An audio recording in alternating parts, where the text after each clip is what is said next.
अग्नि पुराण 102 अध्याय 102वां अध्याय ध्वजारोपण। भगवान शंकर कहते हैं, स्कंद देव, अब मंदिर के शिखर पर ध्वज दंड एवं ध्वज की प्रतिष्ठा की जिस प्रकार बताई गई है, उसका तुमसे वर्णन करता हूँ। शिखर के आधे भाग में शूल का प्रवेश हो अथवा संपूर्ण शूल के आधे भाग में शिखर में प्रवेश कराकर प्रतिष्ठा करनी चाहिए।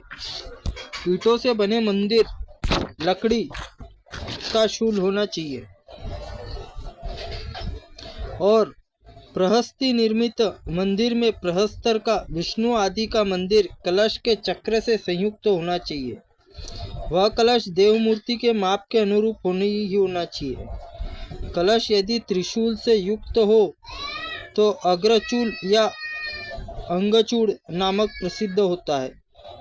यदि उसके मस्तक भाग में शिवलिंग हो और ईश शूल कहते हैं, अथवा शिरोभाग में बिजोर नींबू आकृति युक्त होने पर भी उसका यही नाम है। शैव शास्त्रों में शूल का वर्णन मिलता है जिसकी ऊंचाई जंगड़ा देववेदी के बराबर अथवा जंगड़ा वेदी के आधे माप की हो। वह माप त्रिज ध्वज कहा गया है। उसका मान दंड के बराबर अपनी इच्छा के अनुसार रखे। जो पीठ को अवेष्टित कर ले वह महाध्वज कहा गया है।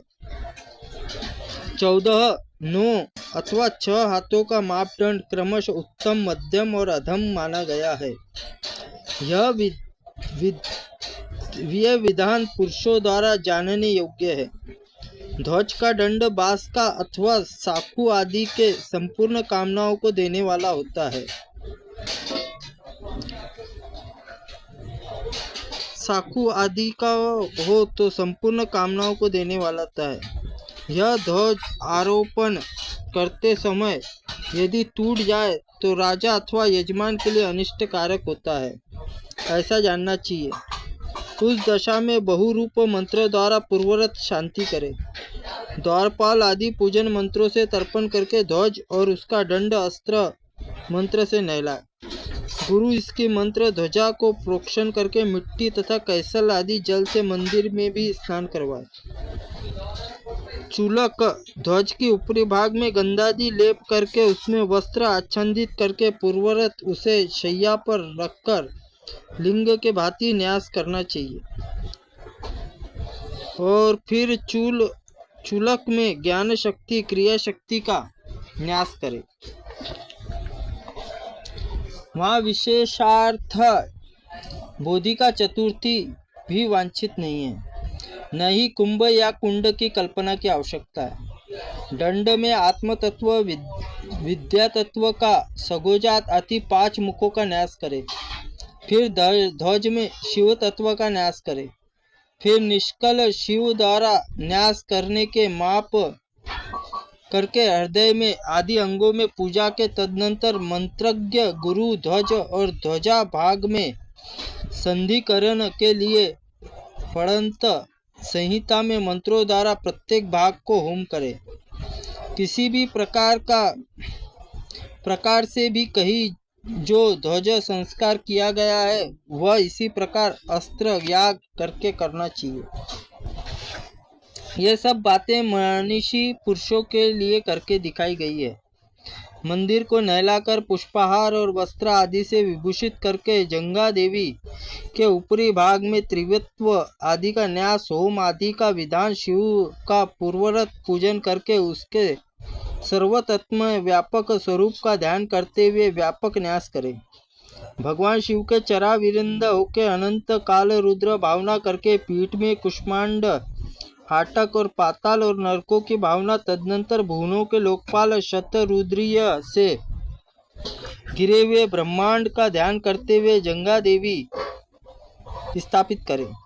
पृथ्वी, जल, तेज, वायु, आकाश रूप पंचाक्षर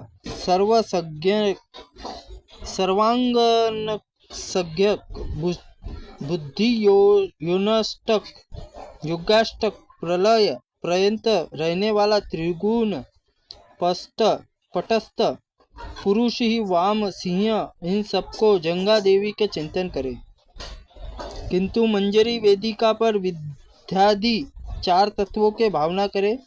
कंठ में माया और रुद्र का, अमल सार में विद्याओं तथा कलश के ईश्वर बिंदु और विघेश्वर का चिंतन करे।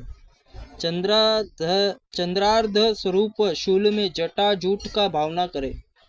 उसी शूल को त्रिविध शक्तियों द्वारा दंड की नाभि का भावना करके ध्वज की कुंडलिनी में शक्ति चिंतन करे। इस प्रकार मंदिर के अवयव में विभिन्न तत्वों की भावना करनी चाहिए।